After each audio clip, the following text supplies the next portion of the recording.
Hi, we're talking about the Italian Renaissance, and yes, I know I'm not in my room, but we're not going to acknowledge it. We're not gonna do it, because guess what? It's late. And I happen to be here, and I got the sudden inspiration to do this. It's a very powerful and sexy and cool. Cool, so the Italian Renaissance, let's talk about some main players.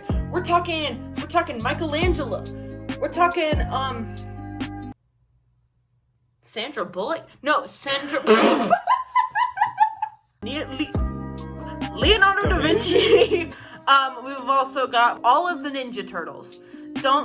Yep, all of them. Every single one of them. Italian theater's pretty neat, but do you wanna know what my favorite part is? Take a guess.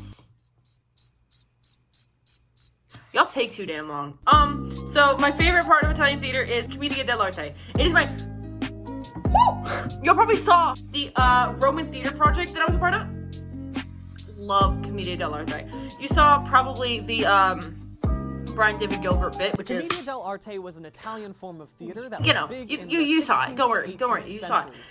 But we're actually gonna talk about like Commedia dell'arte in the realm of modern day like high school cliques that movies portray. Because it's wild.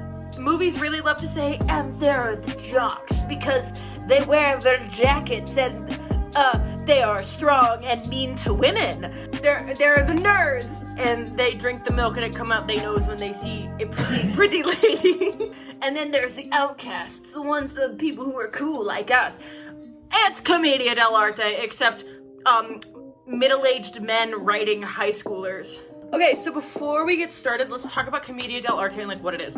Commedia dell'arte was an art form that was popular in the theaters that emphasized ensemble acting. So the main characters that were used, so there was the two elderly men, the two lovers, the Zanni, the maidservant, the soldier, and like other extras.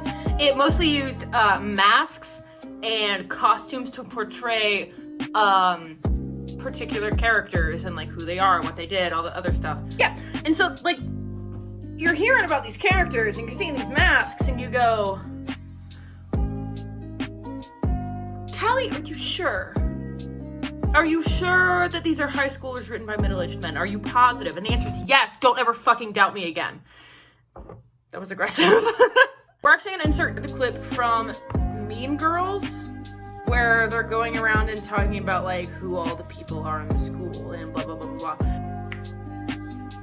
I know words, don't worry about it. Where you sit in the cafeteria is crucial because you got everybody there. You got your freshmen, ROTC guys, preps, JV jocks, Asian nerds, cool Asians, varsity jocks, unfriendly black hotties, girls who eat their feelings, girls who don't eat anything, desperate wannabes, burnouts, sexually active band geeks, the greatest people you will ever meet, and the worst. Beware of the plastics. So as you can see from the Mean Girls clip, it's pretty clear in like placing out like who's who. There's a literal chart that says these are what these people said, these are what these people said. Everybody in those groups had a particular look. Everybody looked relatively the same. And so it really, without using masks and instead using like physicality and like character traits and all being relatively the same and experiencing the same sameness, that was barely words, whatever.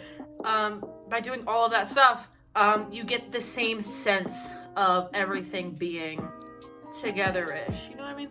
It's kind of like a modern day Commedia dell'arte, where you take away the masks and instead like get the same like general characteristics for a bunch of different people. So yeah, there we are with the Italian theater and the modern day connection of the high school tropes written by middle-aged men being actually a modern example of Commedia dell'arte using Mean Girls.